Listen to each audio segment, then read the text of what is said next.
What's up, y'all? Make sure you beat down that thumbs up button.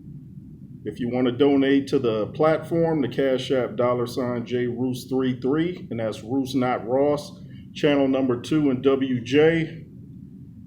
And I'm going to talk about a fight that I haven't really talked about too much, and that's Brian Norman Jr. versus Devin Haney.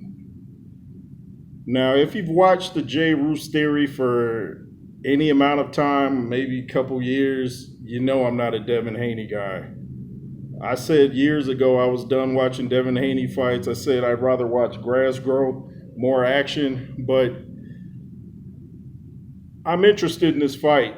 Why? Because I don't think that Devin Haney, he's got heart to step in the ring. Anybody that steps in the ring, especially on that level, has heart. I'm not going to say he doesn't have heart, but he lacks what you would call the Warriors mindset. The fact that he was going to take Ryan Garcia to court for assault and battery rather than get him back in the ring said a lot. He's showing you who he is. And you know the saying, when someone shows you who they are, believe them. So you taking it to the courtroom instead of the squared circle says a lot about Devin the Dream Haney. And Ryan Garcia was his nightmare. And I don't care what you say about whatever was in Ryan Garcia's system, which I don't believe. Go watch my old videos on that. I don't believe Garcia was on anything. But even if he was, Lennox Lewis beat up fighters on steroids. A lot of the great fighters did. So that's no excuse, man. And in his last fight, was that in Times Square? Were you impressed? So what's he going to do when a guy that hits as hard as Brian Norman Jr.? What's he going to do with a guy like that? Is he going to absorb the punch? Is he going to run? Is he going to get flashbacks of the Ryan Garcia fight? You know, once your chin's been tapped to a certain level, it's hard to come back from that. It's hard to come back from that. And I've seen it with other fighters. And some, they can come back. Lennox Lewis came back from Oliver McCall and Hasim Rockman, beat both guys.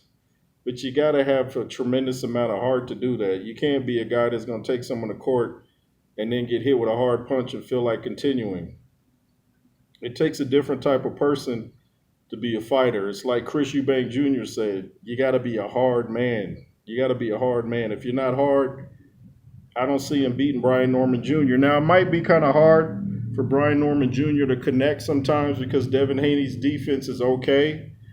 So it might be a little hard, but he's going to connect before the fight's over. What the world is that?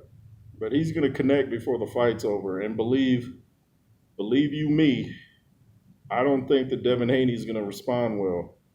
I think Devin Haney gets stopped in this fight around round 6. I believe Devin Haney goes nighty-night. And I'm not just saying that because I'm not really down with the dude. I don't like how he talks to sparring partners. I don't like how he carries himself. I think his dad's as funny as all get out. You know, he's from the Bay Area, California guy like me.